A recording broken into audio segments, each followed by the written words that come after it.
유대인 바리새인 가말리엘이 율법 교사로 모든 백성에게 존경을 받는 자인데, 공회 중에서 일어나서 사도들을 잠깐 바깥에 나가 있게 하고 이 남아 있는 공회원들에게 한 말이 쭉 기록되어 있습니다. 아마 국회록에 기록되어 있다고 해도 지워질 수밖에 없고 소멸될 수밖에 없는데, 하나님의 말씀에 기록되었으니 영원히 남을 만한 아주 명연설이죠.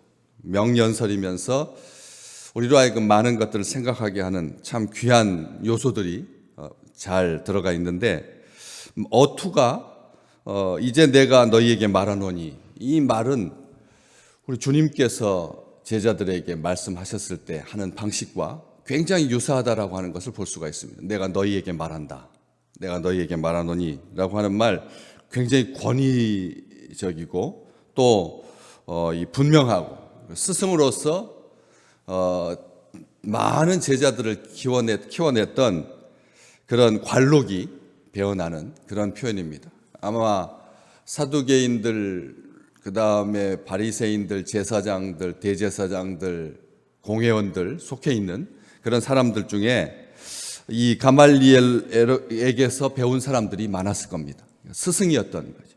제자들도 많이 있고 또 자기의 동료들, 이런 잘 어울려진 아주 완전체라고 여겨지는 그런 공동체에게 내가 너희에게 말한다, 이렇게 말하면서 이 사람들을 상관하지 말고 버려두라.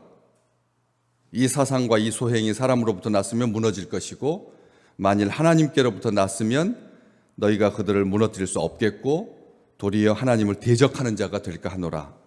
이 말, 우리가 땅에서부터 났느냐 하늘로부터 말미암은 거냐, 어떤 일들을 대하든지 어떤 사람을 대하든지 이 요소가 굉장히 중요한 거죠. 굉장히 강력하게 말하고 있습니다. 잘 가르치고 또 구별된 자로서 살아가야 할 삶의 지표를 잘 보여주고 있는 것이죠. 말씀을 깊이 연구하고 강론하고 실천력이 있고 율법 지식이 탁월하고 풍성하고, 그리고 사람들에게 존경받는 지혜와 역사의식이 잘 갖춰져 있는, 그렇기 때문에 단호할 수 있고 절제된 모습을 보게 됩니다. 판단력이 흐려져서 충동질하거나 억지를 부리거나 격앙되지 아니하고 감정적이지 아니하고 동요하지 않는, 그래서 흥분하고 이성을 잃고 폭력을 쓰고 권위적이고 그런 비난하고 적개심이 가득한 말투가 아니라 그 공동체를 굉장히 사랑하고 아끼고 있다라고 하는 것을 보여주는 그런 말투입니다. 우리가 말할 때 이렇게 말을 해야 되는 것이죠. 다시 말하면 억지 부리거나 소리 지르지 아니하고 분을 참지 못하고, 우리가 충분히 그럴 수 있거든요.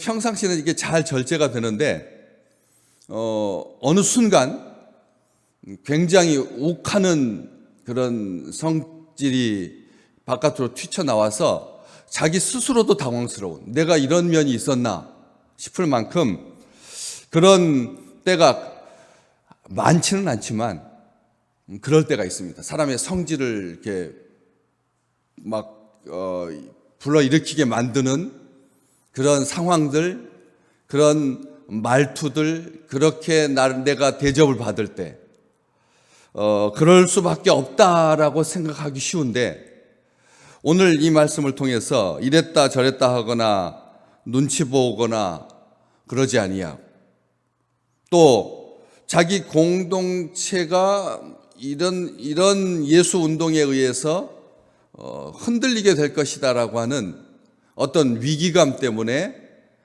동료들에게 위기의식을 부추기거나 그러지 아니하고 말투가 정확하게 하고 있습니다. 판단하지 말고 상관하지 마라. 하나님께 대적하는 자가 될까 하노라 라고 하면서 조심스럽게 말하고 있습니다. 이 사람에게서 나고 사람으로부터 속한 것, 세상에 속한 것, 땅의 것에 대한 정확한 판단인 것이죠. 이 사상과 이 소행, 사상과 소행, 사상도 그렇고 그리고 사람들이 하는 행위를 소행이라고 말하고 있습니다. 이 소행이라고 하는 말이 큰 게 아닌 거죠. 소행이라고 하는 말은 작은 행동을 말하는 겁니다. 보잘것없는 그런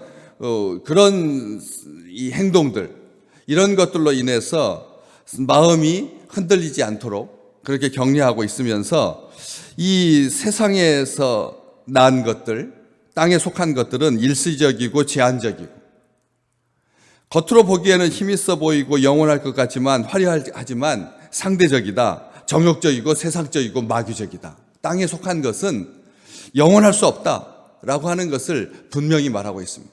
우리가 이 땅에 살아가면서 땅에 속한 것들을 의식하지 않을 수는 없겠으나 땅에 속한 것으로 인하여서 마음이 불편해지고 마음이 상하고 마음이 흔들리고 하지 않으시기를 주의 이름으로 축복합니다.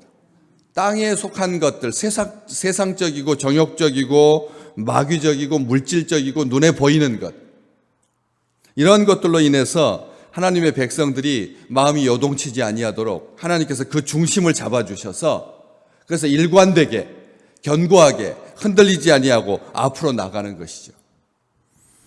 그러면서 하나님으로부터 만일 하나님께로부터 났다면 이 조건문으로 되어 있지만 우리가 이 말씀을 받으면서 생각합니다. 우리는 하나님으로부터 난 사람들이다라고 하는 것을 다시 한번 확인하게 되는 것이죠. 하나님으로부터 난 사람들, 갈라디아서 1장 1절에 바울이 자기의 사도됨을 말하면서 내가 사람들에게서 난 것도 아니고 사람으로 말미암은 것도 아니고 오직 예수 그리스도와 그를 살리신 하나님 아버지로 말미암아 사도가 되었다. 이 표현을 분명하게 쓰고 있습니다. 우리가 다시 한번 오늘 또 우리가 살아가면서 우리의 존재, 우리의 정체성을 다시 말씀 앞에 세우는 작업을 늘 하셔야 됩니다. 그렇지 않으면 순간적으로 미끄러 내려져 가고 순간적으로 하늘에서 뛰어내리라고 하고 순간적으로 돌덩이를 가지고 빵을 만들라고 하고 순간적으로 사탄에게 경배하면 영혼을 팔면 이 세상을 다 너희에게 줄 것이다라고 부추기고 유혹하고 미혹하는 그런 영적인 세력이 있기 때문에 그렇습니다. 우리가 한순간도 말씀을 꽉 붙잡지 않으면 우리의 존재는 한없이 세상적이고 마귀적이 된다는 것이죠. 그래서 이 말 중요합니다. 로마서 11장에 바울은 또 이렇게 썼죠. 만물이 주에게서 나왔다. 주에게서 나오고 주로 말미암아서 다시 주에게로 돌아온다. 온 세상 만물은 하나님으로부터 나왔고 그리고 주로 말미암는다라고 하는 이 표현을 쓰고 있습니다. 하나님께로부터 나와서 주로 말미암는다라고 하는 원인과 동기와 수단과 목적의 근원이 우리 주님이시라는 거죠. 오늘 또 운행하고 계시는 분, 12월 초에 이렇게 잔잔하게 내리는 이 빗줄기, 비가 이게 하나님께서 우리에게 하나님으로부터 말미암은 거지 그냥 대류의 흐름에 의해서, 대기의 흐름에 의해서, 온도 편차에 의해서 저절로 생기는 것이 아니다라고 하는 것이죠. 그래서 주로 돌아간다. 그래서 영광이 그에게 세세토록 있을지어다. 영광 받으실 것이라는 거죠. 오늘 또 하나님께서 하시는 모든 일들 통해서 하나님께서 영광 받으실 것이다. 그래서 하나님께서 뜻하지 않는 것은 영원히 서지 못하고 무너지게 된다. 하나님께서 뜻하지 아니하고 하나님께서 세우지 않으시면 무너질 수밖에 없다는 것입니다. 어떤 권력도 어떠한 것도 그럴 수밖에 없다라고 하는 것. 그래서 하나님의 백성을 괴롭히는 것은 스스로 하나님을 원수 만드는 것이다. 이 말하고 싶은 겁니다. 이 말 속에서 단순하게 가말리엘의 이 공회록에 기록되어 있는 성경책에 기록되어 있는 어떤 말씀을 말하고 있는 것이 아니라 진정 하나님의 백성을 괴롭히는 것은 스스로 하나님을 원수로 삼는 것과 같다라고 하는 그 말인 것이죠. 우리 주님께서 그렇게 말씀하셨습니다. 너희를 영접하는 자는 나를 영접하는 것이고 나를 영접하는 자는 아버지를 영접하는 거다 하면서 이 관계를 분명하게 말했습니다. 오늘 또 주의 백성들이 살아감에 있어 하나님으로부터 난 자, 만세전부터 택함 받은 자, 하나님을 사랑하는 자, 하나님의 아들 예수 그리스도를 구세주로 믿는 자, 고백하는 자에게 하나님께서 세상을 이기고 죄를 이기고 사망을 이길 수 있는 그런 영광을 누리게 해주실 것입니다. 두 가지 극명하게 갈립니다. 이번에 돌파 감염된 이 바이러스, 새로운 신생 바이러스가 정말 온 인류를 집어삼킬 멸망으로 가게 하는 그런 아주 특화된, 아주 체질이 강화된 그런 바이러스일 거냐, 아니면 독감처럼 다 이전에 있는 바이러스를 몰아내고 우리로 하여금 그냥 편안하게 일상을 회복할 수 있는 축복의 기회가 될 거냐, 생각하기에 달려 있습니다. 하나님으로부터 말미암는 거라면 주의 백성들을 견고하게 할 겁니다. 땅에서부터 났다면 끊임없이 이런 100만 가지가 넘는 바이러스가 이 지구상에, 지구 생물체의 종만큼 다양한 바이러스가 있는데 어떻게 그럴 때마다 이길 수가 있겠습니까? 못 이깁니다. 이 전체 세계적인 그런 다국적 기업이 2주 동안 기다려봐야 되는데요. 그리고 3개월 동안 연구해야지 백신이 나오는데요. 그러면 6개월 지체되는데요. 하루 만에 수십 명, 수백 명씩 전파될 수 있다면, 지금 있는 바이러스보다 그렇게 강하다면 어떻게 우리가 이길 수가 있겠습니까? 이 세상에 그렇기 때문에 염려할 필요가 없다는 것이죠. 땅으로 말미암은 거라면 스스로 소멸될 것이고, 하나님께서 이것을 허락하셨다면, 우리의 생각은 분명한 거죠. 하나님께서 허락하신 거죠. 하나님께서 이 일을 통해서 자기 백성들을 하나님으로부터 말미암는다는, 오늘 또 주로 말미암아 찾는다는 것. 그래서 하나님의 말씀으로 기도하는 자, 하나님의 말씀으로 사는 자에게 하나님께서 보호하시고 이길 수 있는 힘과 능력을 주실 것이다라고 하는 그런 약속을 오늘 하루 우리의 삶 가운데 확인하고 기뻐할 수 있는, 하나님께 영광 돌려드리는 주의 백성들 되시기를 주의 이름으로 축복합니다.